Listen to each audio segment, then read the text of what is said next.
الله أكبر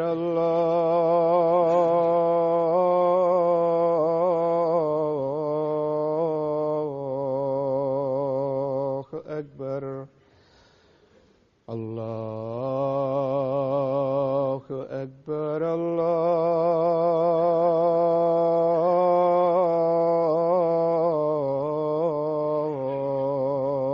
الله أكبر. أشهد أن لا إله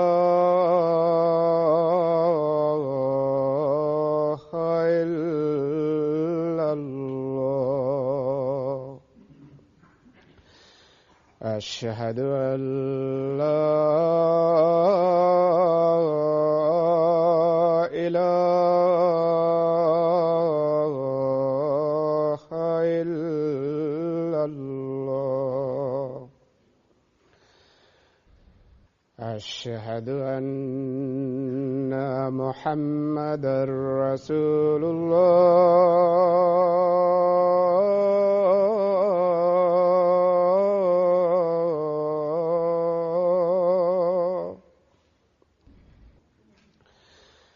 أشهد أن محمدًا رسول الله.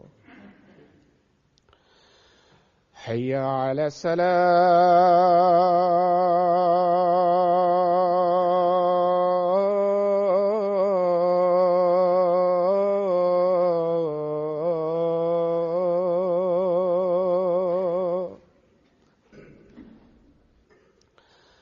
حي على السلام.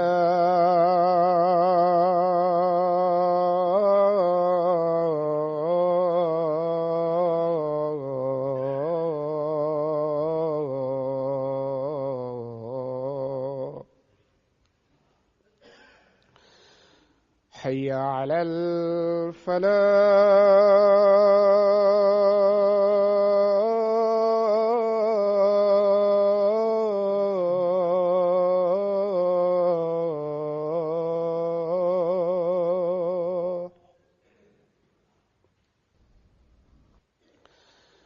حي على الفلاح.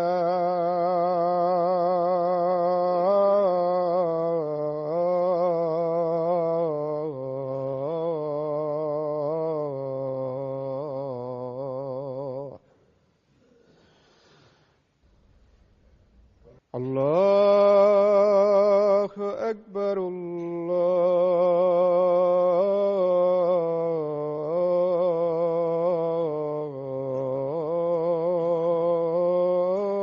الله أكبر.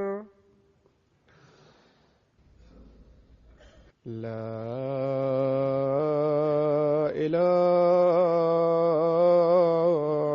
إلا الله.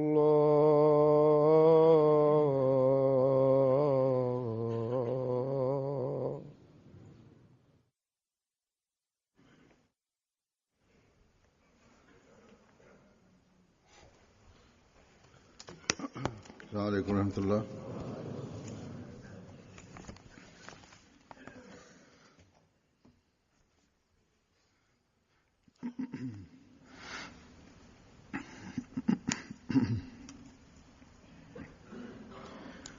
أشهد أن لا إله إلا الله وحده لا شريك له وأشهد أن محمدًا عبده ورسوله.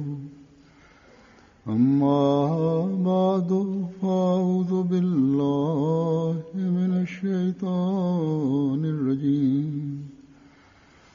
بسم الله الرحمن الرحيم. الحمد لله رب العالمين. الرحمن الرحيم. مالك يوم الدين.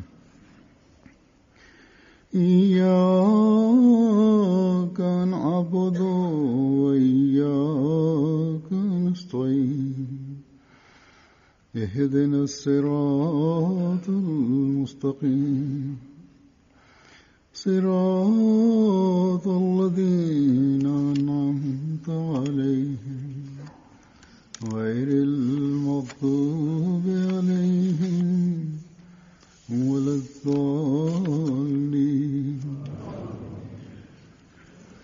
لن تنالوا البر حتى تنفقوا مما تحبون وما تنفقوا من شيء فإن الله به عليم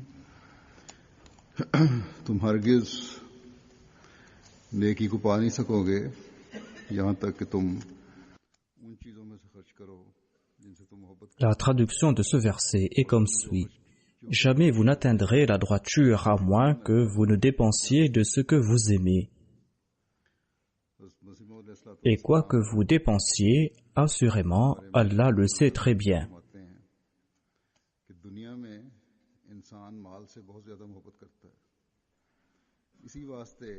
Le Messie premier l'Islam, en expliquant ce verset, déclare « L'homme aime la richesse en ce bas monde. C'est pour cette raison que, selon la science des interprétations des rêves, il est dit que si quelqu'un a vu en songe qu'il offrait son foie à un autre, cela signifie qu'il va lui offrir son argent, c'est bien.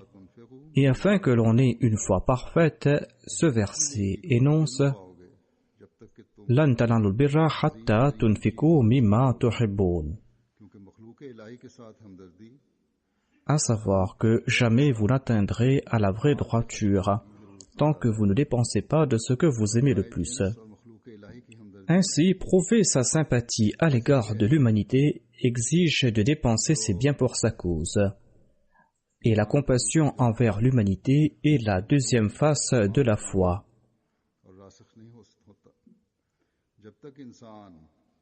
La compassion envers l'humanité est la deuxième face de la foi et sans celle-ci, la foi sera imparfaite.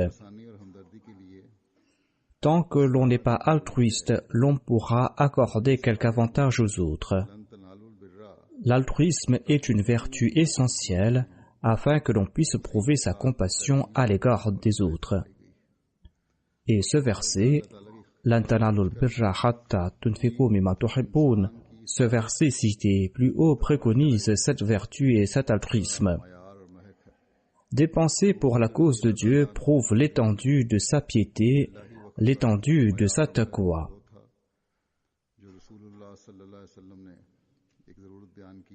Abu Bakr radhiyallahu anhu était la référence du dévouement de Dieu. Un jour, le saint prophète Muhammad sallallahu alayhi wa sallam lança un appel pour des fonds et Abu Bakr lui amena toutes ses possessions sans rien laisser à la maison. Allah nous a permis, de par sa grâce, d'accepter le Messie promis alayhi salam.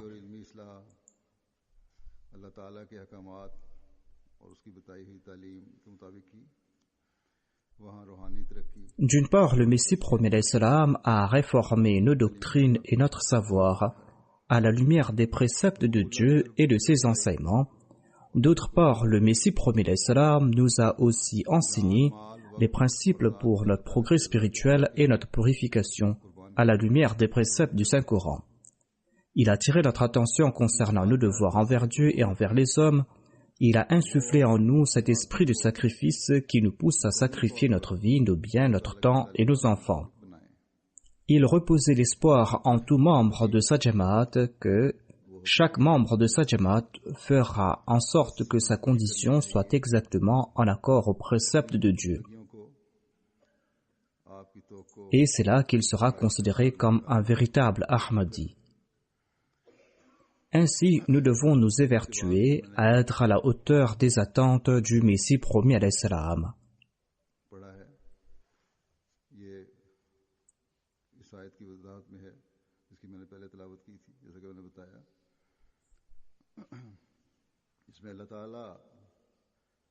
Cet extrait des dires du Messie promis alayhi salam que je viens de présenter est une explication de ce verset du Saint-Coran que j'ai cité au tout début.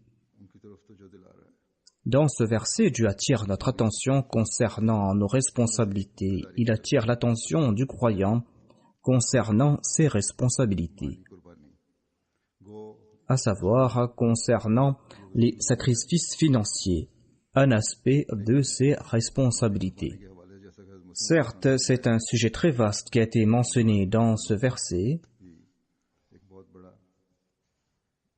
mais comme je viens de l'expliquer à la lumière des dires du Messie promis salam, le sacrifice financier est aussi un très grand moyen pour que l'on puisse s'acquitter de ses devoirs envers Dieu et envers ses créatures.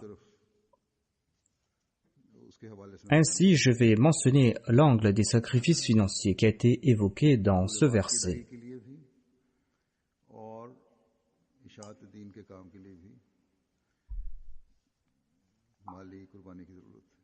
Les sacrifices financiers sont nécessaires pour que l'on puisse s'acquitter de ses devoirs envers les hommes et pour que l'on puisse aider à la diffusion du message de la foi. Voilà la quintessence de cet extrait des dires du Messie promis salam. Et à l'époque du Messie promis salam, cette tâche est arrivée à sa perfection. Aujourd'hui, nous les Ahmadis, nous sommes ces personnes chanceuses qui sont en train de participer dans cette œuvre. Nous sommes en train de participer dans cette œuvre afin que nous puissions avoir le plaisir de Dieu. Aujourd'hui, les hommes sont prêts à tout faire pour acquérir les richesses de ce monde. Mais grâce aux enseignements du Messie promis salam, grâce à l'entraînement qu'il a donné à ses suivants, grand nombre d'Ahmadis, on peut dire la majorité même des Ahmadis, dépensent des biens qu'ils chérissent afin d'avoir le plaisir de Dieu et afin de diffuser la foi apportée par le saint prophète Mohammed Mustafa sallallahu alayhi wa sallam.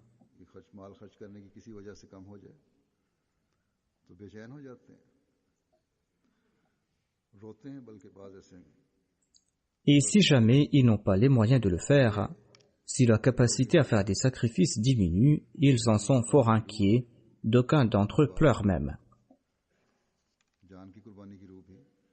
Ainsi, cet état des cœurs et cet esprit de sacrifice des biens et de vie, cet esprit de sacrifice prouve que Dieu a envoyé le Messie promis salam à notre époque afin de diffuser la foi apportée par le saint prophète Mohammed Mustafa sallallahu alayhi wa sallam.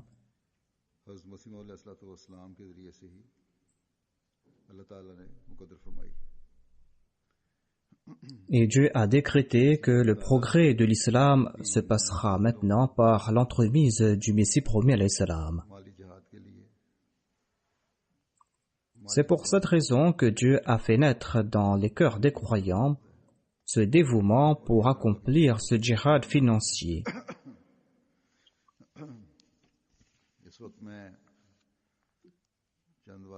Et il y a aussi d'autres types de sacrifices qu'ils sont prêts à consentir.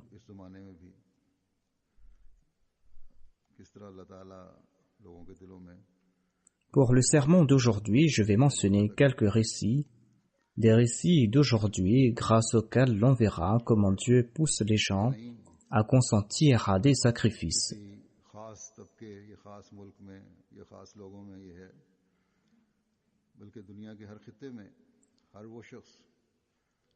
Cet état d'esprit ne concerne pas une classe sociale particulière, ne concerne pas un pays particulier ou un peuple particulier.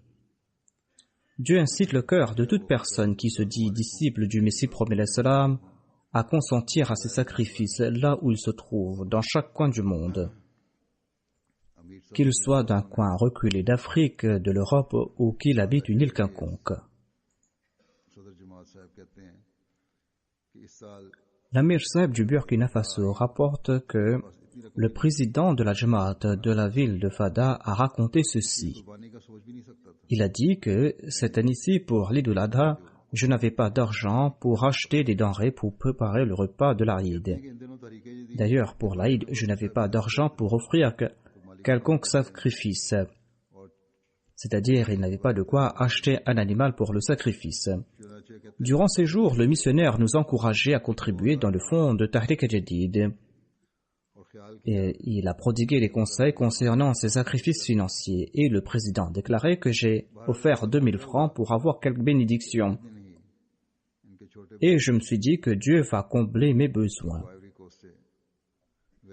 Il y a eu un tel miracle que le lendemain, mon frère cadet m'a envoyé une grosse somme de la Côte d'Ivoire, une somme que je n'attendais pas.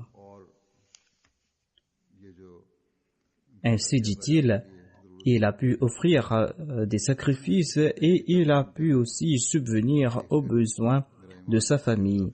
Il a pu subvenir aux dépenses de sa famille. Et il a dit que ma foi a grandi en voyant ce miracle qui s'est passé en quelques heures.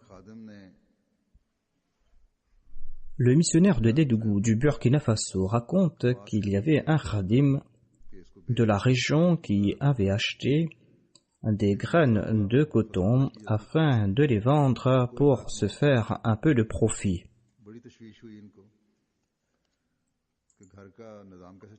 Ainsi, on plante du coton dans la région, mais il n'a pas trouvé de preneur, il n'a pas trouvé d'acheteur.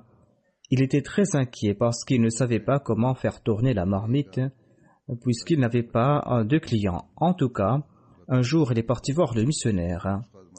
Et celui-ci lui a dit de faire des dépenses pour la cause de Dieu, et Dieu va éloigner ses soucis.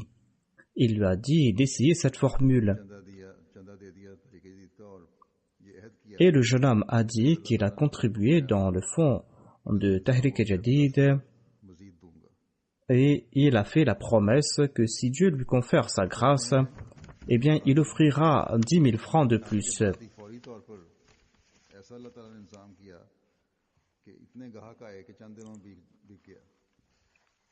Il raconte que, après avoir pris mon reçu, Dieu a envoyé des clients après d'autres clients, et j'ai vendu ces graines de coton. Et il a dit qu'il a fait un très grand profit, un profit qu'il n'attendait pas, et il a offert 10 000 francs comme il avait promis. Un autre Ahmadi du Burkina Faso, un Ahmadi d'une autre région, un certain monsieur Ladji, avait embrassé l'Ahmadiyya l'année dernière. J'avais dit qu'il faut encourager les nouveaux convertis à contribuer pour la cause de Dieu, et on leur demandait de contribuer dans un fonds quelconque. Je leur demande de contribuer dans un fonds quelconque afin qu'ils aient l'habitude de le faire. Il ne faut pas regarder la somme qu'ils offrent. On doit tout simplement leur en donner l'habitude. Et pour ce faire, tout Ahmadi doit participer dans ces sacrifices financiers, en particulier les nouveaux convertis. J'ai dit qu'ils peuvent contribuer 1 franc ou 1 centime s'ils le veulent.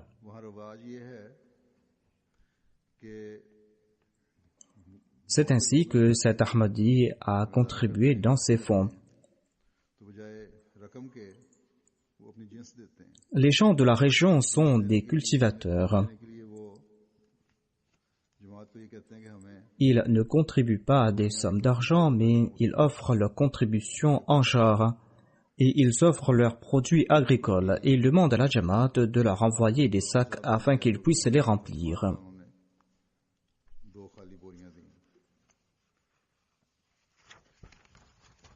Le missionnaire ou le responsable lui a donné 2 sacs vides.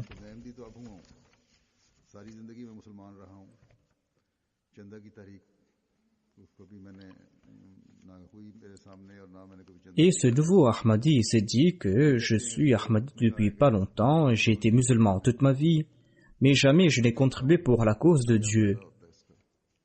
Et aujourd'hui, on est en train de me dire que le calife a dit qu'il faut certainement participer dans ces fonds. Je vais voir quel est l'avantage de ces sacrifices financiers. En tout cas, il a offert des pois ou des grains d'une valeur de 22 000 francs CFA. Et lorsqu'il a fait sa récolte après sa donation, il a fait le double de la récolte de l'année précédente. Et il a dit qu'il va donner le double l'année prochaine. Il a demandé le double des sacs qu'il avait pris pour ses contributions. L'Amir Sahib du Libéria raconte qu'un missionnaire a effectué une tournée de la région de Cape Town. उनको पैगाम देते गए कि नमाज मगरिब के वक्त हम आएंगे, लेकिन अगली जो जमात थी विलौर En cours de route, il s'est arrêté dans une jamaat, la jamaat de Lagbina. Il a dit aux Ahmadis qu'il passera le soir pour la réunion après la prière de Maghrib. Et le missionnaire est ensuite parti dans une autre jamaat, une jamaat qui est beaucoup plus grande, plus active dans les contributions financières. Et là-bas, il était en retard. Le missionnaire s'est dit que la jamaat de Lagbina n'est pas très active dans ses contributions. Et il leur avait promis qu'il allait passer à l'heure de la prière de Maghrib. Mais étant donné qu'il se trouvait dans une grande jamaat, une jamaat qui était plus active, il était plus occupé et il retournait dans le premier village à l'heure de la prière d'Isha. Et lorsqu'il est arrivé là-bas, il a dit que pour la première fois, il a vu qu'il y avait 170 Ahmadis qui l'attendaient. Ils ont dit que vous avez dit que le calife a dit que tous les Ahmadis doivent participer dans ces fonds et nous sommes là, nous vous attendons pour contribuer dans le fonds de Tahrik Jadid. Voilà l'esprit avec lequel les gens participent dans ces fonds. On croit à tort qu'il n'y a personne pour contribuer ou que les gens sont faibles dans leur foi. Mais lorsqu'on leur informe à propos des sacrifices, lorsqu'on leur informe à propos de l'importance de ces sacrifices, lorsqu'on leur parle à propos du travail à accomplir, eh bien les gens sont prêts à contribuer. Ils sont toujours prêts à faire ces sacrifices. S'il y a des faiblesses, c'est toujours dans la nizam, c'est dans les responsables que se trouvent ces faiblesses. Les gens ne sont pas faibles dans leur foi par la grâce de Dieu. L'Amir Sahib du Libéria raconte que la Jamaat s'est implantée dans un nouveau village d'une région. Il n'y a aucune route, même une route en terre battue, qui mène à ce village. Il n'y a qu'un sentier qui y mène, et ce sentier est parsemé de cours d'eau que l'on traverse sur des ponts de fortune faits de branches d'arbres. L'Amir Sahib rapporte que notre Muallim est parti dans ce village et il a informé les membres de la Jamaat à propos des sacrifices financiers et il leur a encouragé à contribuer dans le fonds Tahrik Jadid en disant qu'il va venir la semaine prochaine. Les Ahmadis de ce village ont dit que nous habitons très loin, nous sommes très pauvres, la route est très difficile, ce n'est pas la peine de venir la prochaine fois. Nous avons compris l'importance de ces sacrifices financiers et nous vous offrons maintenant de sacrifices au lieu de vous demander de revenir la prochaine fois et d'endurer toutes ces difficultés.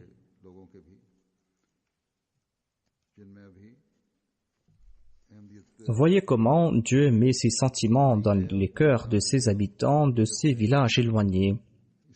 Des personnes qui viennent d'embrasser l'Ahmadiyya, des personnes qui ne sont pas encore au courant de tous les enseignements de la communauté Ahmadiyya, de l'importance de la communauté Ahmadiyya.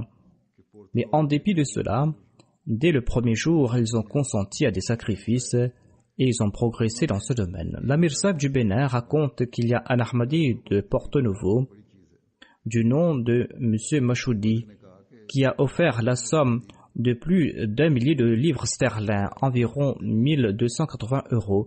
Pour l'Afrique, c'est une somme très importante, c'est un très grand sacrifice. Le missionnaire a dit à cette personne de contribuer aussi dans d'autres fonds, il y a le Waqf Jadid et d'autres fonds. Cet Ahmadi a dit qu'il va certainement contribuer dans ces fonds, mais il ne va pas diminuer sa contribution, et Dieu va lui ouvrir d'autres voies. Voilà cet esprit qui est en train de naître en ces personnes.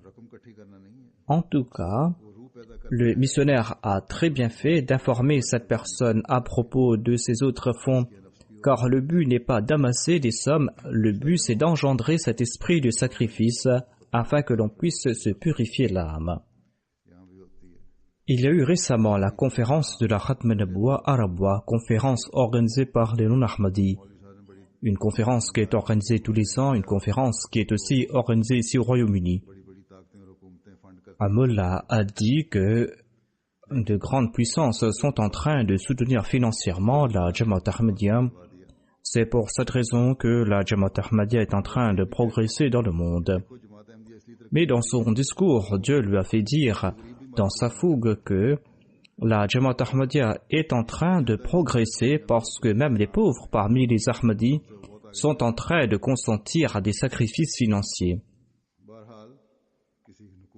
Et c'est grâce à ces contributions financières qu'ils sont en train de diffuser le message de l'islam dans le monde et qu'ils nous ont dépassés. En tout cas, nous n'avons pas besoin de l'aide d'un État quelconque. C'est en raison de cet esprit, c'est en raison de cette sincérité des Ahmadis, de cet esprit de sacrifice que Dieu est en train de bénir leurs efforts. Le missionnaire de la région de Savé du Bénin raconte qu'il y a eu une réunion dans une jamaat de nouveaux convertis. Et lors de cette réunion, on a présenté l'arrière-plan du fonds Tahrik Jadid et on a encouragé les membres de la jamaat à contribuer financièrement dans ce fonds. À la fin de la réunion, les membres ont contribué dans le fonds de Tahrik Jadid. Un Ahmadi a dit qu'il ne possède rien sur lui, mais qu'il désirait offrir quelque chose. Le missionnaire lui a demandé de contribuer ce qu'il pouvait. Cet Ahmadi est parti chez lui, il était très pauvre, et il a apporté 2 œufs en disant que c'était tout ce qu'il possédait. C'était un très grand sacrifice par rapport à sa situation. Aux yeux d'Allah, aucun sacrifice n'est insignifiant. Ce sont les intentions qui doivent être sincères. Ce que nous sommes en train de voir aujourd'hui dans ces coins reculés d'Afrique nous ramène à l'esprit l'époque du 2e califat, quand des femmes très pauvres offraient des œufs. Ces personnes offraient ce qu'elles possédaient tout simplement parce qu'elles désiraient propager le message de la foi.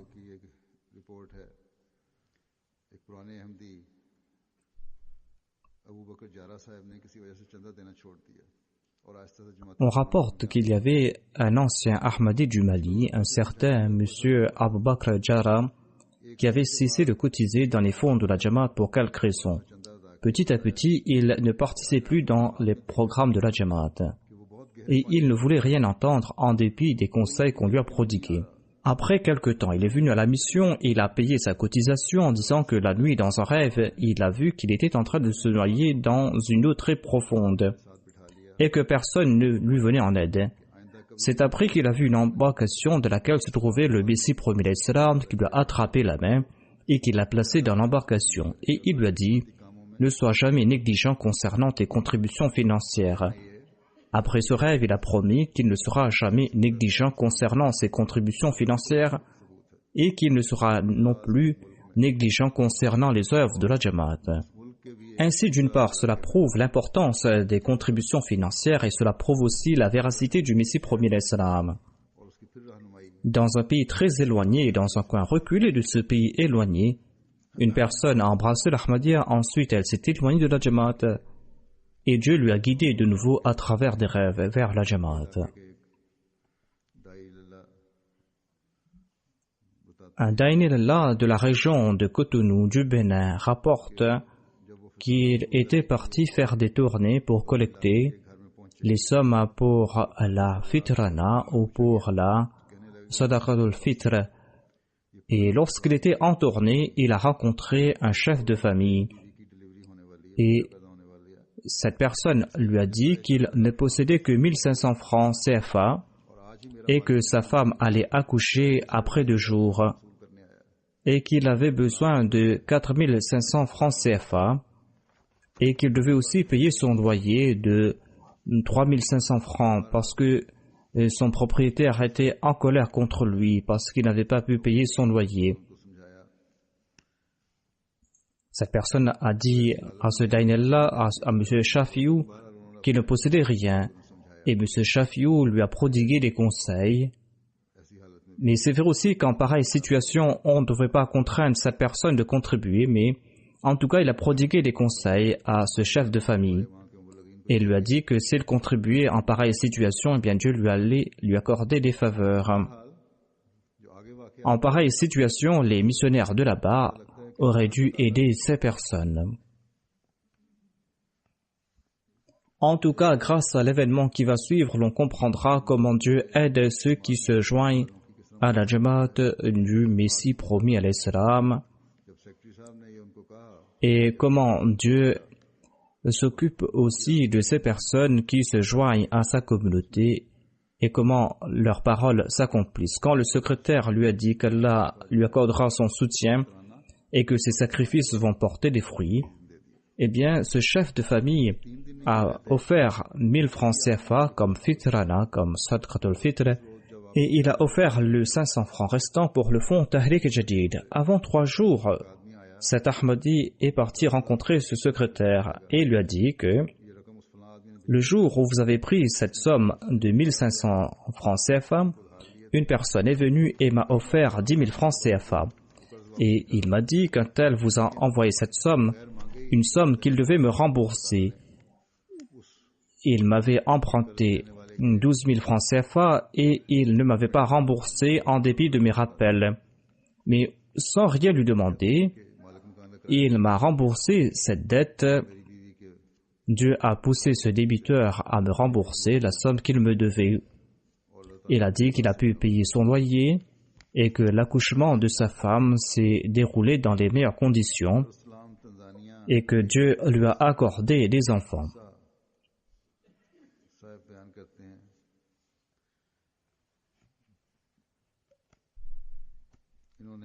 Il y a le récit d'un Ahmadi de Darussalam de la Tanzanie, le récit de M. Issa.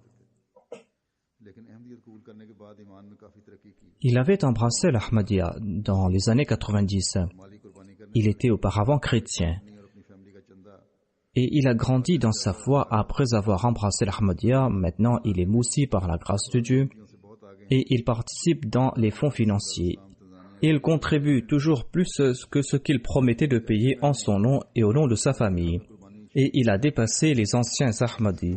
Et par la grâce de Dieu, il est le président régional de la Jamaat de Darussalam.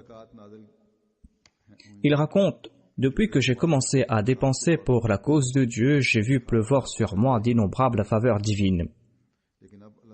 Ces faveurs sont innombrables. Il déclare, par exemple, que je ne possédais qu'une maison, mais maintenant j'en possède 3. Et il ajoute que mes enfants sont en train de poursuivre leurs études dans les plus grandes institutions du pays. Le Mobalir de la région d'Alada du Bénin raconte qu'il était parti dans une jamaat. Et là-bas, il a rencontré une petite fille de 7 ans. Et voyez comment Dieu insuffle cet esprit même en ses enfants. Cette petite fille s'appelle Rachida ou Rachida. Elle a apporté des tomates, des piments et des clémentines. Et elle a dit que j'apporte cela comme contribution pour le fonds Tahrik Jadid. Le président de la Jamaat a raconté qu'elle contribue tous les mois et quand sa mère ne lui donne pas d'argent pour ses cotisations, elle pleure. Quand le Moualim était venu prendre ses cotisations, elle était partie à l'école. Quand elle est partie chez elle pour apporter quelque chose, elle n'a pas trouvé d'argent et elle a apporté ces quelques produits de son champ comme contribution. Voilà l'esprit de sacrifice que Dieu est en train d'engendrer dans le cœur de ces gens. Le président d'une Jamaat du Nigeria raconte ceci. Il raconte que j'avais des difficultés financières depuis quelque temps et j'étais très inquiet à ce sujet. Un jour, je me suis rappelé que je n'ai rien contribué depuis 3 mois. Et c'est peut-être pour cette raison que j'ai des difficultés financières. Et c'est là que j'ai contribué la somme de 4000 naira. Au cours de ce mois, dit-il, j'ai vendu un terrain grâce auquel j'ai fait un profit de 800 000 naira par la grâce de Dieu. D'une part, cela a renforcé ma foi, et d'autre part, j'ai aussi compris que Dieu est véridique dans ses promesses. Quand on fera des sacrifices en son chemin, il va retourner des faveurs en les multipliant. Et il a offert un très grand terrain à la Jamaat de Lokoja, la capitale de l'état de Kogi. Il a offert ce terrain pour bâtir une mission house et une mosquée. Un Ahmadi de la Tanzanie raconte ceci. Il a dit que mes études se sont arrêtées au BEPC. J'étais au chômage depuis un certain temps et j'ai trouvé un emploi comme agent de sécurité dans une compagnie de gaz. Mon salaire a été de 55 000 shillings et j'ai promis à Dieu que je vais payer selon le taux fixé, même si je me trouve en difficulté. Et j'ai respecté cette promesse concernant mes contributions au sein de la Jamaat. Et il déclare qu'aujourd'hui, par la grâce de Dieu, suite à ses sacrifices financiers, je travaille comme opérateur de gaz principal et j'ai un salaire de 1 500 000 shillings, alors que j'ai fait des études élémentaires. Selon les règles de la compagnie, je ne suis pas qualifié à occuper ce poste. Mais par la grâce de Dieu, ce sont les bénédictions d'avoir contribué selon les taux fixés. C'est pour cette raison que j'occupe ce poste aujourd'hui. Et aujourd'hui encore, je paye selon le taux fixé. Voilà ces gens qui grandissent de leur foi. Et ces personnes ont compris le sens de ce verset « وَأَنْفِقُوا خَيْرًا لِأَنْفُسِكُمْ » et dépensez pour la cause d'Allah, et cela est meilleur pour vous. Ils ont compris ce secret, ils ont compris ce verset, et Allah leur accorde d'innombrables faveurs.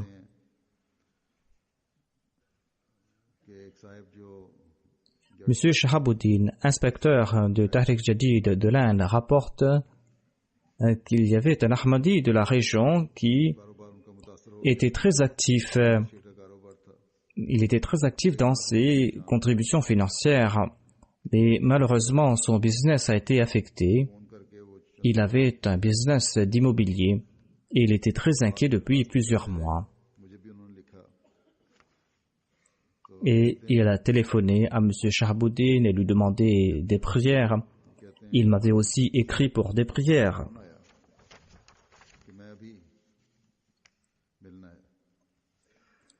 M. Shahabuddin raconte qu'un jour, cette personne lui a téléphoné et lui a dit qu'il voulait le rencontrer.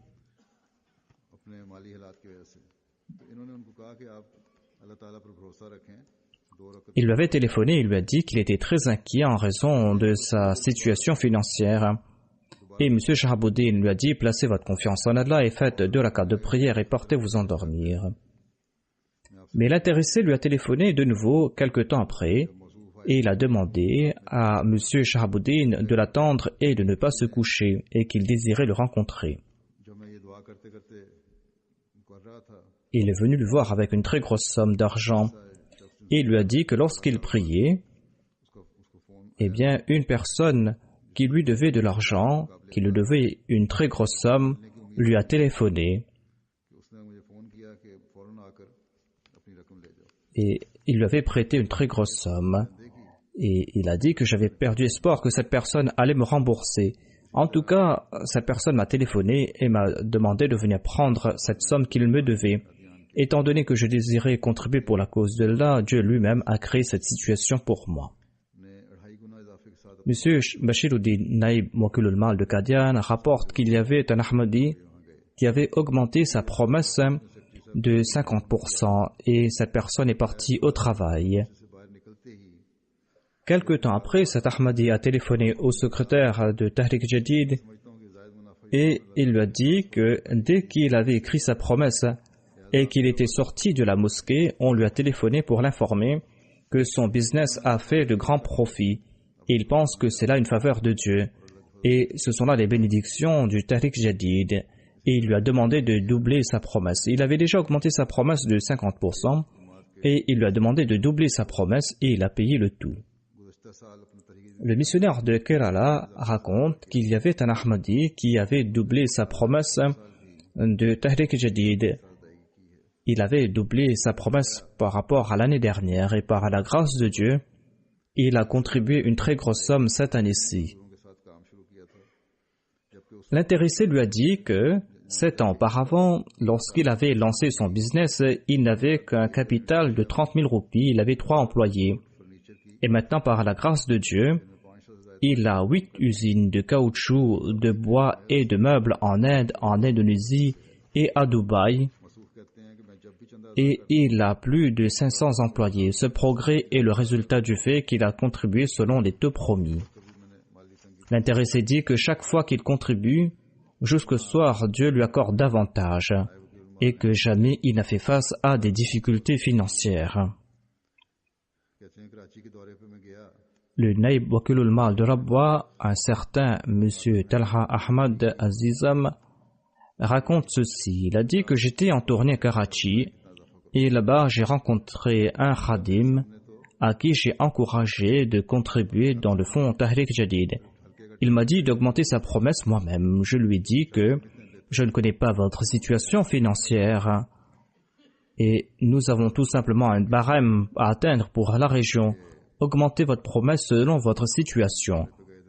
Et ce secrétaire lui a raconté l'histoire du Naïb Wakilul Mal du Sindh qui était parti en tournée et qui avait rencontré une personne à qui il avait demandé d'augmenter sa promesse selon sa situation. Et celui-ci a dit que si je vous dis de contribuer 500 000, est-ce que vous allez contribuer cette somme? En tout cas, ce jeune homme a dit que vous avez raconté cette histoire et la somme de 500 000 est sortie de votre bouche, eh bien je vais contribuer cette somme. Son enfant allait bientôt naître et il a promis la somme de 100 000 roupies au nom de son enfant. Et il a payé cette somme.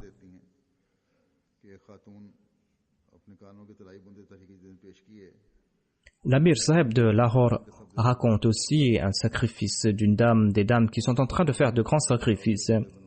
Il y avait une dame qui a offert ses boucles d'oreilles. D'ailleurs, elle avait déjà vendu tous ses bijoux en raison de la situation économique très difficile. Sa sœur lui avait offert ses bijoux en lui demandant de promettre qu'elle ne va pas vendre ses bijoux pour payer les dépenses de la maison. Mais la dame a dit que je n'ai pas vendu ces bijoux pour subvenir à mes dépenses personnelles, mais j'ai dépensé cela pour la cause de Dieu, et Allah comble les besoins. Qu'Allah bénisse les biens de cette personne et qu'Allah accepte aussi ses sacrifices. En tout cas, les responsables doivent aussi aider ces personnes qui sont en difficulté. Quelle que soit la situation, on ne doit pas contraindre ces personnes à contribuer. Des fois, le secrétaire Mal ou le secrétaire Tahrik Jadid poursuivent des personnes. Ils doivent leur demander de contribuer selon leurs moyens et selon leur situation. Le secrétaire national de Tahrik Jadid de la Jamaat de l'Allemagne raconte l'histoire d'un Ahmadi qui était endetté et qui avait fait une promesse importante pour le fonds Tahrik Jadid. Dieu a augmenté son revenu tant et si bien qu'il a payé sa dette, qu'il a pu acheter une nouvelle maison, chose qui avait l'air impossible pour lui.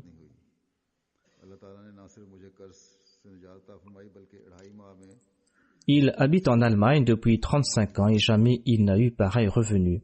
Non seulement qu'il a pu payer sa dette, mais en une quinzaine, il a reçu un profit de 40 000 euros.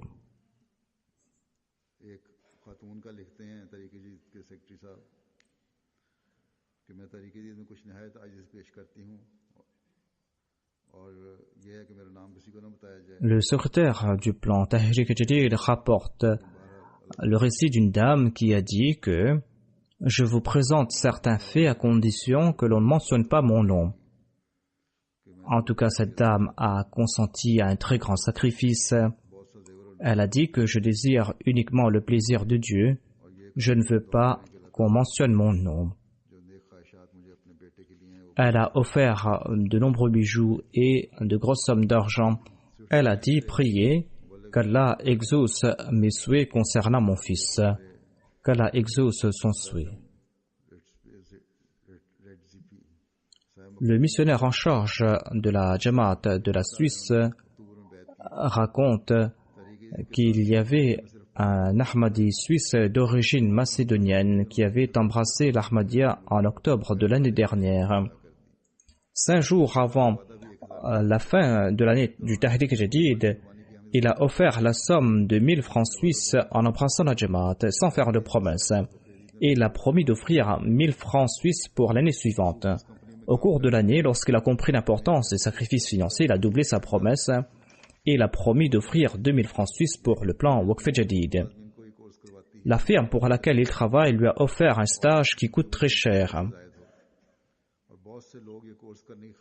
La firme offre ce stage uniquement à des personnes qui ont de l'expérience de la compagnie et qui ont plus de 35 ans. Beaucoup de personnes désirent suivre ce cours, mais ils n'en ont pas l'occasion. Cet Ahmadi raconte que je n'ai que 23 ans et je n'ai même pas rêvé de suivre ce stage, mais la firme m'a offert ce stage. Certainement, c'était là le fruit des sacrifices financiers. Ainsi, Dieu est en train de prouver son existence à ces nouveaux venus qui se joignent à la Jamaat ici en Europe. Il y a aussi un Suisse d'origine macédonienne qui raconte ceci. Il a dit que mon employeur est très avare et il lui est très difficile d'offrir de l'argent aux autres. Les salaires qu'il donne à ses employés est très très bas et la plupart de ses employés lui demandent des augmentations. Dans la plupart des cas, il rejette leurs demandes et il remet cela à plus tard. Un jour, mon employeur m'a appelé et il m'a dit qu'il va me donner une augmentation. L'Ahmadi était fort étonné. Il lui a dit que vous êtes très intransigeant à ce propos. Pourquoi voulez-vous augmenter mon salaire? L'employeur lui a dit que je ne connais pas la raison, mais cette pensée me tourmente depuis fort longtemps. Je ne t'ai pas donné d'augmentation depuis fort longtemps. C'est pour cette raison que je le fais maintenant. Ainsi, j'ai eu cette augmentation sans aucune raison et selon moi, c'est le résultat de mes sacrifices financiers, a dit cet Ahmadi. Il y a M. Nasiruddin de Londres qui raconte. Il dit qu'il y a un Ahmadi qui m'a dit qu'il a beaucoup prié afin qu'Allah lui permette de contribuer dans le fonds Tahrik Jadid. Et Dieu m'a insufflé cette idée qu'au lieu de partir au travail par train, je devais partir en bus. Ainsi, je paierai la moitié des frais et je pourrai faire des économies. Certes, par bus, le voyage dure une demi-heure de plus, mais j'ai suivi cette méthode et tous les jours, je faisais 2 livres d'économie. Et ainsi, j'ai pu économiser 400 livres et j'ai contribué cela dans le plan Tahrik Jadid.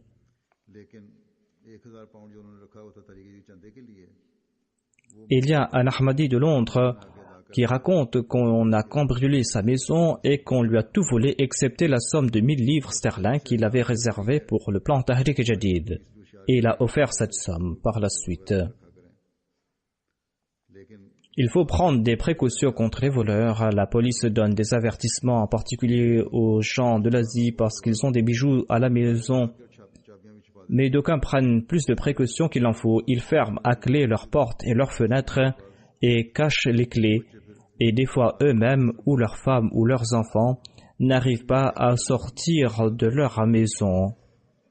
Voilà ce que j'ai entendu de certaines personnes. Il ne faut pas pousser ces mesures à l'extrême. Il faut certes prendre des précautions, mais ces précautions doivent être raisonnables. Le missionnaire en charge de l'Australie raconte qu'ils avaient organisé récemment l'ijtima de la Majlis Khuddam al-Ahmadiyya. Il a dit que lors de l'ijtima, j'ai encouragé les Khuddam et les Atfal à contribuer dans le fonds Tahrik Jadid. On a offert des coupons comme cadeaux aux Atfal, parmi lesquels il y avait 3 Atfal du nom de Arsalan, d'Atif et de Kamran. Ils avaient reçu tous 3 des coupons de $89. Après le discours du missionnaire, les Atfal ont pris $11 de leur argent de poche et ils ont contribué $100 pour le fonds Tahrik Jadid. Voilà quelques récits parmi tant d'autres. Cela ne concerne pas que les anciens Ahmadis.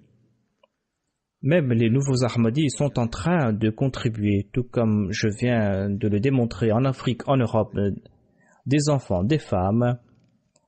Ils sont en train de consentir à des grands sacrifices, des sacrifices qui nous étonnent.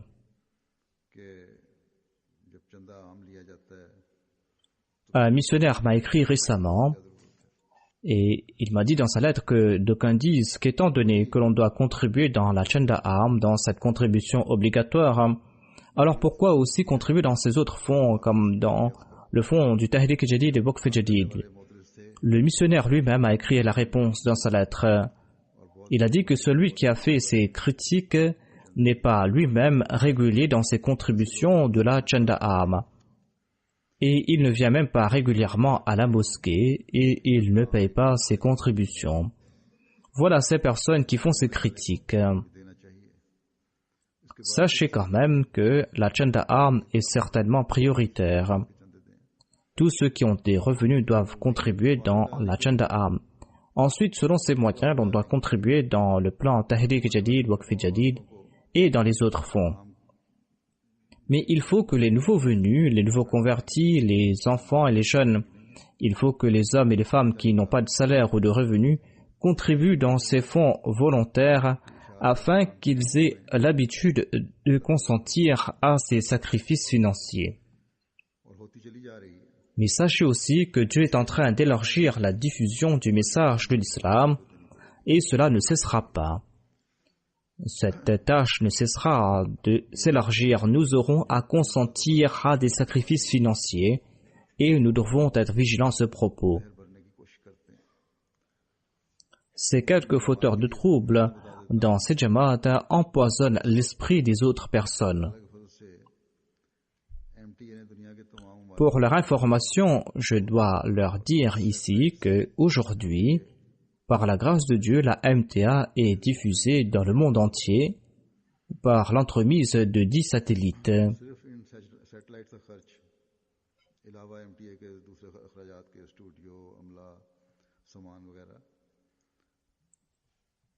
Et les frais pour ces satellites sont si importants. Hormis les dépenses pour les studios, pour payer les employés, pour les équipements, ces dépenses pour ces satellites sont si importantes que quand on informe les autres que nous sommes en train de faire tourner cette chaîne sans aucune publicité grâce aux sacrifices financiers, eh bien ils sont fort étonnés à ce sujet. C'est vrai qu'il y a des jamaats qui sont en train de contribuer pour la MTA spécifiquement, mais ces contributions sont tout à fait minimes face aux dépenses. Et l'on doit utiliser d'autres fonds pour combler ces dépenses. On est en train de mettre sur pied différents studios pour la MTA dans différents pays. Ensuite, cette année-ci, il y a eu des constructions d'écoles, de mosquées, d'hôpitaux. Ces dépenses viennent du centre. Il y a certes des dépenses qui sont faites localement, mais il y a aussi des dépenses, des sommes qui viennent du centre. Cette somme est la même que la somme que nous avons collectée cette année-ci pour le fonds Tahrik Jadid. En sus de la Chanda'am et du Waqf Jadid. Cela ne concerne que les constructions. Il y a aussi de nombreuses autres dépenses. C'est là donc un bref aperçu de ces dépenses. L'on peut entretenir des doutes, certes, mais je dois ajouter ici que nous faisons des dépenses qui sont très contrôlées. Nous essayons de faire de notre mieux pour qu'il y ait des économies et on fait des dépenses à bon escient. Les jamaats aussi doivent prendre des précautions afin que nous puissions faire des économies et afin que nous puissions aussi élargir le travail de Dieu. Nous devons faire le maximum avec moins de dépenses.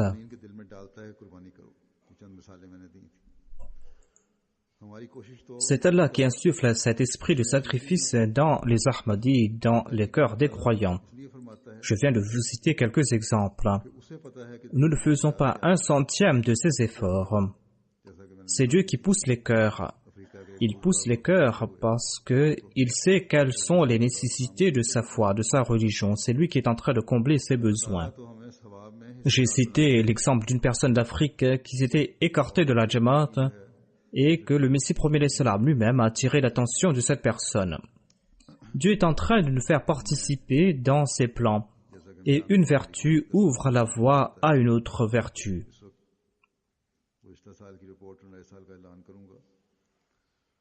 Comme nous le savons déjà, le plan Tahrik Jadid ou l'année Tahrik Jadid débute en novembre. Je vais présenter le rapport de l'année précédente.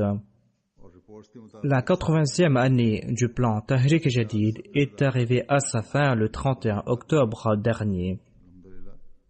Et selon les rapports, cette année-ci, on a collecté la somme de 8 470 800 livres sterling. Alhamdulillah. Cela représente une augmentation de plus de 600 000 livres sterling par rapport à l'année précédente. Et en dépit de la situation difficile, le Pakistan est en tête de liste.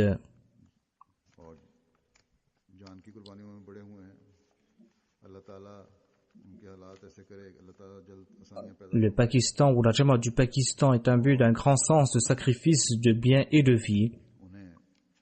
Qu'Allah crée de la facilité pour les Ahmadis du Pakistan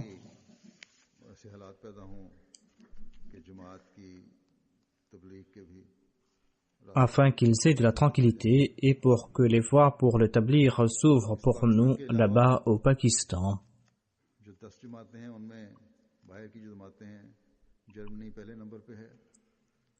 Après le Pakistan, les 10 premiers pays sont en tête de liste: l'Allemagne, ensuite le Royaume-Uni, qui est en deuxième position. L'année dernière, le Royaume-Uni était en troisième position. En troisième position se trouvent les États-Unis, ensuite le Canada, ensuite l'Inde, en cinquième position, l'Australie, en sixième position. L'Australie a monté d'un cran et l'Indonésie a reculé. Ensuite, il y a 2 pays du Moyen-Orient. Ensuite, il y a la Suisse, le Ghana et le Nigeria. En termes d'augmentation de contributions dans leur monnaie locale, en tête de liste se trouve le Ghana avec une augmentation de 50% dans leur monnaie locale. Ensuite, il y a l'Australie avec 44% d'augmentation, suivi de 2 pays ou de certains pays du Moyen-Orient. Ensuite, la Suisse qui a augmenté de 15%, le Pakistan qui a augmenté de 14%, ensuite le Royaume-Uni, ensuite il y a l'Indonésie, l'Inde, et ensuite il y a le Canada qui arrive en dernier dans cette liste de 10 pays. En termes de contribution par habitant, en tête de liste se trouvent les États-Unis, ensuite la Suisse et l'Australie.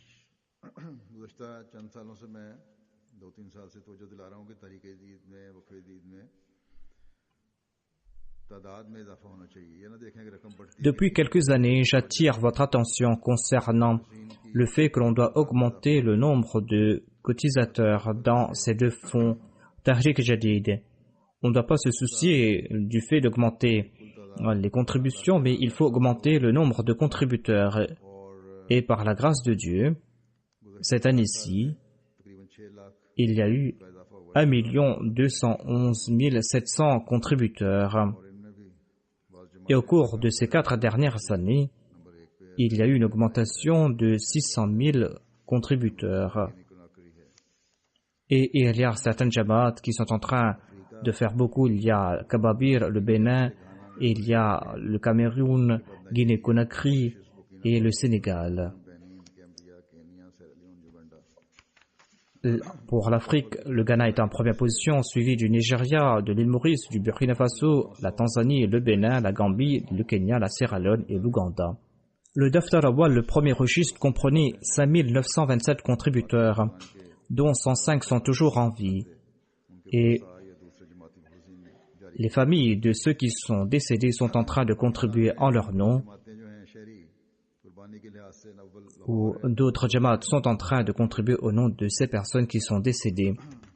Les 3 premières villes du Pakistan sont Lahore, Rabwa et Karachi.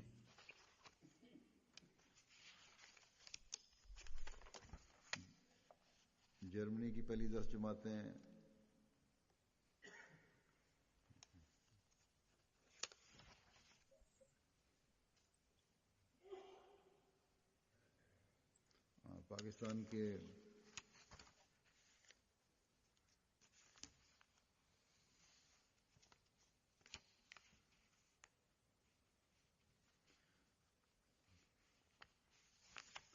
अजला जो हैं उनमें 10 अजला सियालकोट नंबर 1 है, फैसलाबाद, फिर सरगोदा, गुजरांवाला, Umarkot, Pour ce qui est des districts du Pakistan, en tête de liste se trouvent Sialkot, Faisalabad, Sargodha, Gujranwala, Umarkot, Gujarat, Badi, Narwal, Toba, Tek Singh, Kasur et Nankana Sahib. Ensuite, il y a les 10 premières Jamaat de l'Allemagne. Il y a tout d'abord en tête de liste Rödelmark, Roisham, Mehdiabad, Aish, Würzburg, Nida,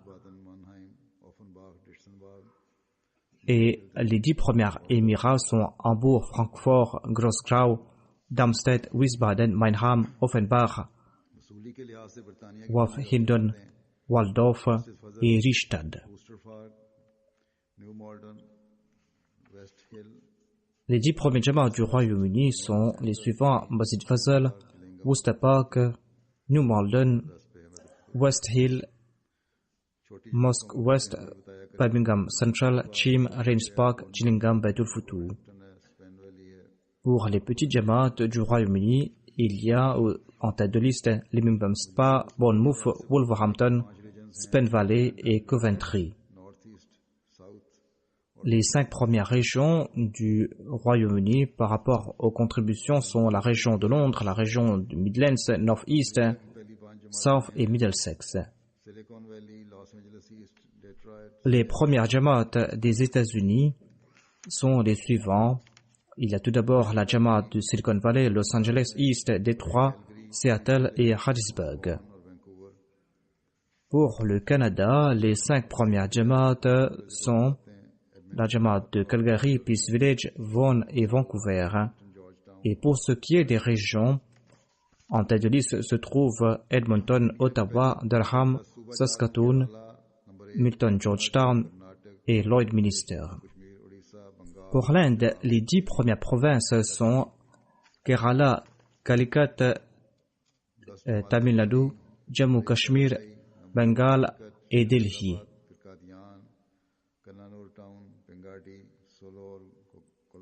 Les 10 premiers Jamaat sont Kerala, ensuite Calicut, Hyderabad, Gadian, Kannur Town, Bengadi, Solor, Calcutta, Chennai et Bangalore. Les 10 premiers Jamaat de l'Australie sont les suivants: Blacktown, Melbourne, Adélaïde, Morsden Park, Canberra, Mount-Druitt, Brisbane, la Tasmanie, Perth et Darwin. Qu'Allah bénisse tous ceux qui ont consenti à ces sacrifices, qu'Allah bénisse leurs biens et leurs personnes, et qu'il permette aussi à la Nizam et Jamaat de dépenser à bon escient ces sommes. Après la prière de Jumu'ah, je vais diriger la prière funéraire en absence de notre Muallim et de notre Mubaligh du Ghana, M.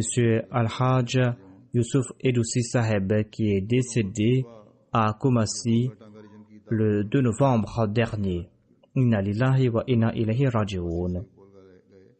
De la matinée du 2 novembre, il avait voyagé environ 500 ou 600 km pour superviser la construction d'une mosquée régionale.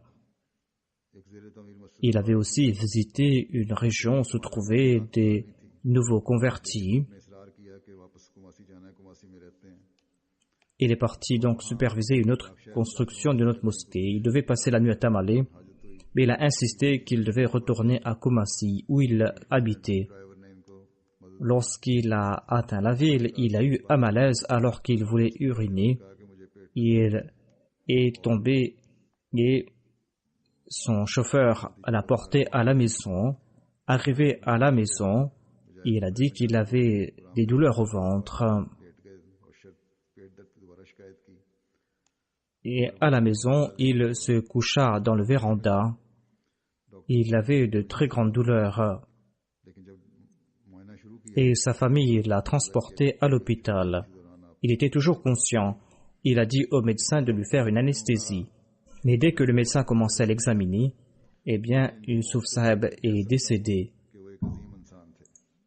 Et le médecin dit à ses enfants qu'il ne connaissait pas M. Yusuf, mais il pouvait dire qu'il était un grand homme. Le défunt était né dans une famille chrétienne le 15 décembre 1942 à Kumasi. Il était toujours attiré par la religion dès son enfance. रहते हुए ही तालीम हासिल कर रहे थे ख्याल आया कि अगर दुनिया की तमाम रंगीनियां और दौलत हासिल कर लूं तो मुझे क्या फायदा होगा Il habitait en compagnie de son oncle et il était étudiant à l'époque. Et il s'est dit que s'il gagnait tous les faces de ce monde, quel en sera l'avantage si Dieu n'était pas content de lui. Son oncle avait un cinéma et Yusuf Saab avait l'habitude de regarder des films, mais il était dégoûté de cela et il a quitté cette région. Un jour, il est parti dans une église catholique et il a prié « Oh mon Dieu, si ma vie te déplaît, eh bien fais-moi mourir quand tu seras content de moi. » Et Dieu a exaucé sa prière et il a pu embrasser l'Ahmadiyya. On dirait que Dieu a exaucé sa prière dès qu'il est sorti de l'église. Lorsqu'il est sorti de l'église, il a rencontré un ami. Il s'appelait Joseph. Et son ami lui a dit que j'ai entendu parler d'une Jamaat et leurs enseignements me plaisent et je veux embrasser cette Jamaat. Monsieur Youssouf l'a accompagné et ils sont tous deux partis à la mission house de la Jamaat à Kumasi. Là-bas, ils ont rencontré le missionnaire Ahmadi qui leur a présenté les conditions de la Bayra à tous deux, sans demander qui était celui qui était venu pour la Bayra, pour prêter allégeance. Et par la suite, il leur a demandé qui est celui qui veut faire la Bayra. Et Yusuf Adoussi Sahib a dit qu'ils voulaient tous deux faire la Bayra, et il a accepté l'Ahmadiyya à l'âge de 16 ans, par la grâce de Dieu. Il a dû faire face à une très grande hostilité de la part de ses parents, surtout de la part de son père. Mais il était ferme dans sa foi.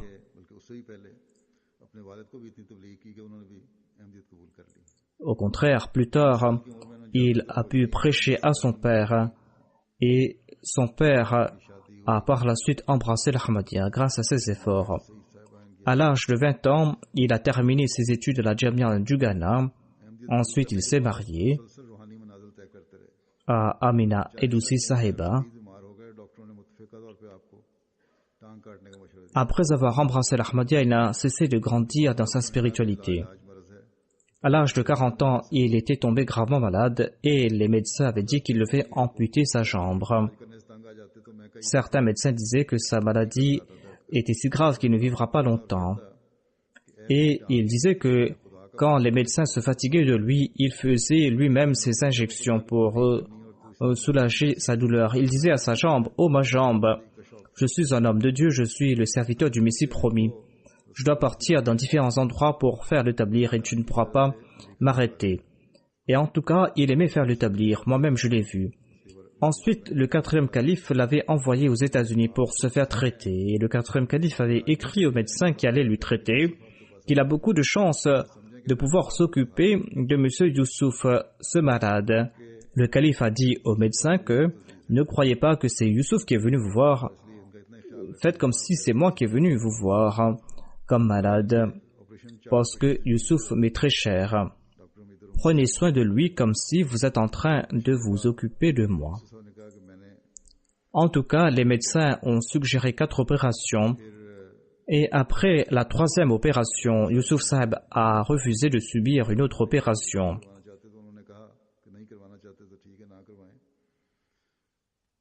Le médecin a écrit au 4e calife pour l'en informer et le 4e calife a dit que s'il refuse, eh bien on ne peut rien faire. En tout cas, Yusuf Saab avait déjà écrit au 4e calife et lui a mentionné un rêve qu'il avait vu. Et le 4e calife a dit que s'il ne voulait pas subir d'opération, eh bien, il sera guéri. Le 4e calife a dit que même s'il ne veut pas subir cette opération, eh bien, cela ne fait rien, mais en tout cas, par la grâce de Dieu, il sera guéri. Et Dieu lui a accordé guérison. Yusuf Saab a dit que il était dans sa chambre d'hôpital lorsqu'il a vu une vision. Il a vu qu'on était en train d'écrire ce verset qu'on avait aussi récité. Inna alladhina qalu rabbuna Allahu thumma istaqamu. Et par la suite, il a vu un homme étranger qui est entré et qui s'est assis à côté de lui et qui a caressé sa jambe. Il lui a dit, ne vous inquiétez pas, cette maladie va disparaître et vous serez guéri. Il a souffert de cette maladie pendant 9 ans et par la suite, il a été guéri miraculeusement et il n'y a plus signe de sa maladie. Jusqu'à la fin de ses jours, cette maladie ne l'a pas attrapé. Le missionnaire Kausar qui l'avait rencontré en 2005 à Qadian le connaissait parce qu'il l'avait vu quand il était malade aux États-Unis et Yusuf Saeb lui a dit que maintenant il est guéri. Dieu avait indiqué à Yusuf Saeb qu'il allait décéder à l'âge de 63 ans. Lorsqu'il était sur le point d'arriver à l'âge de 63 ans, il a réuni ses enfants et il a récité ce verset du Saint-Coran où il est dit « Kuntum shuhada'a idh hadara Ya'qub al-mawta idh qala li banihi ma ta'buduna min ba'di » Il a demandé à ses enfants « Quel Dieu allez-vous adorer après moi ?» Tout comme Jacob avait demandé à ses enfants quel Dieu ils allaient adorer. Ses enfants ont répondu qu'ils vont adorer Allah. Il a dit que ma vie est devant vous. J'ai passé toute ma vie à servir la Jamaat. Maintenant, je suis sur le point de mourir et mon véritable héritier est celui qui sera le plus muttaqi. Après quelques jours, il a dit à son frère que le jour où j'ai atteint l'âge de 63 ans, l'ange de la mort m'est apparu. Mais je lui ai demandé du répit et l'ange a accepté qu'il va m'accorder du répit. Et il a dit que certes l'ange m'a donné du répit, mais j'ai ressenti que je vivrai jusqu'à l'âge de 70 ans. Et quand Maulana Wahab Adam Saeb est décédé, Yusuf Saeb a dit que son temps était arrivé et qu'il allait mourir bientôt. Ainsi, ces personnes très sincères du Ghana sont en train de partir, qu'Allah accorde d'autres individus qui sont encore plus sincères à la Jamaat. Il était venu cette année-ci pour l'Hajj Sasalana, il était malade et je lui ai envoyé voir des médecins. Mais il voulait retourner chez lui. Les médecins ont accepté et ont dit que le traitement pourra continuer au Ghana. Une fois, lors de la Hajj Sasalana du Royaume-Uni, le 4e calife lui avait demandé de montrer sur l'estrade et lui a posé la main sur son épaule. Il a dit « Youssouf, je sais que vous ne voulez pas que je mentionne vos œuvres devant les autres, mais vos bonnes œuvres sont manifestes et je tiens à dire à la Jamaat que vous êtes une personne très pieuse et très juste. » Yusuf Saeb était en train de pleurer lorsqu'il entendait ces paroles. Lors de ma tournée en 2004, j'ai vu que M. Youssouf était aussi en tête de liste dans les sacrifices financiers. Le défunt, M. Youssouf, avait mis au point un médicament qui a été commercialisé et grâce auquel il a fait beaucoup de profits. Et Youssouf Saeb a utilisé cette somme pour construire 40 à 45 mosquées au Ghana. Des mosquées qui sont très bonnes, des grandes mosquées. Il a fait construire donc ces grandes mosquées. Et il a ouvert aussi des centres d'établir. Lorsqu'il m'a montré tout cela, j'ai dit à Yusuf Saeb que de laisser aussi de la chance pour les autres. Et humblement, il a dit que c'est Dieu qui est en train de lui permettre de faire ses efforts et qu'il va continuer à le faire. C'était une personne très simple, une personne très généreuse, très juste, qui a vu des visions, qui observait la prière de Tahajjud. Une personne qui avait un très grand amour pour le califat. Il était très attentif concernant les repas et il n'aimait pas qu'on gaspillait de la nourriture chez lui. Un jour, il y a eu beaucoup de gaspillage et il a pleuré lors de ses prières. Il a dit que Dieu nous a accordé des provisions et nous sommes en train de gaspiller. Quelle réponse allons-nous donner à Dieu? Son fils Hafiz Ismail Edoussi est un étudiant à la Jamia internationale du Ghana. Et son fils raconte que lorsqu'il rentra chez lui, un jour après avoir mémorisé le Saint-Coran, son père a fait montre d'un grand respect à son égard. Et il raconte qu'un jour, j'ai fait quelque chose qui a déplu à mon père, et mon père m'a dit que Yusuf Saeb, je ne veux pas vous réprimander en raison du Coran que vous avez mémorisé, mais vous devez vous aussi ne pas commettre pareille action par respect pour le Saint-Coran. Son fils a déclaré que si mon père m'avait réprimandé, cela n'aurait pas eu autant d'effet que cette parole qu'il avait prononcée. Il a dit que mes parents se sont occupés de moi et m'ont dit que je serais un missionnaire Et lorsque je lui demandais de l'argent à mon père, il me donnait très peu. Il a dit que tu seras missionnaire. Et un missionnaire doit se contenter de très peu et doit éviter de l'extravagance. Son père lui a attiré l'attention concernant de nombreux points subtils. Un jour, alors qu'il faisait ses ablutions, il a dit que mon père a terminé ses ablutions avant moi. Il a dit que vous serez missionnaire et les missionnaires ont très peu de temps et grandes responsabilités.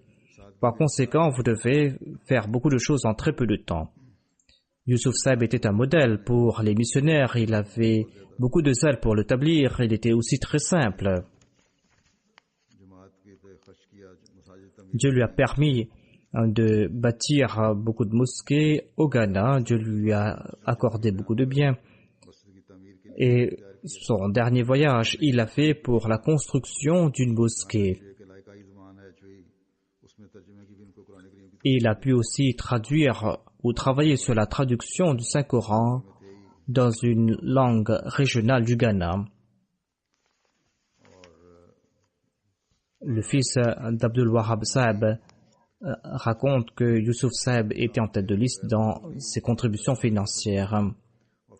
En tout cas, c'était une personne extraordinaire, une personne qui avait une grande empathie pour la Jamaat, qui avait un très grand zèle pour la Jamaat. Le défunt laisse derrière lui sa veuve, 3 fils et 5 filles. Par la grâce d'Allah, tous ces enfants sont très proches de la Jamaat et du califat. Une de ses filles, Fatiha Saiba, est la maître d'école de la Taimul Islam International School et son plus jeune fils étudie à la Jamia internationale.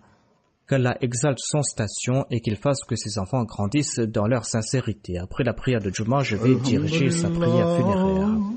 Alhamdulillah, nahmaduhu wa nasta'inuhu wa nastaghfiruhu wa nu'minu bihi wa natawakkalu alayhi wa na'udhu billahi min shururi anfusina ومن سيئات أعمالنا من يهده الله فلا مضل له ومن يضلل فلا هادي له ونشهد أن لا إله إلا الله ونشهد أن محمدا عبده ورسوله عباد الله رحمكم الله إن الله يأمر بالعدل والإحسان وإيتاء ذي القربى وينهى عن الفحشاء والمنكر والبغي يعظكم لعلكم تذكرون اذكروا الله يذكركم وادعوه يستجب لكم ولذكر الله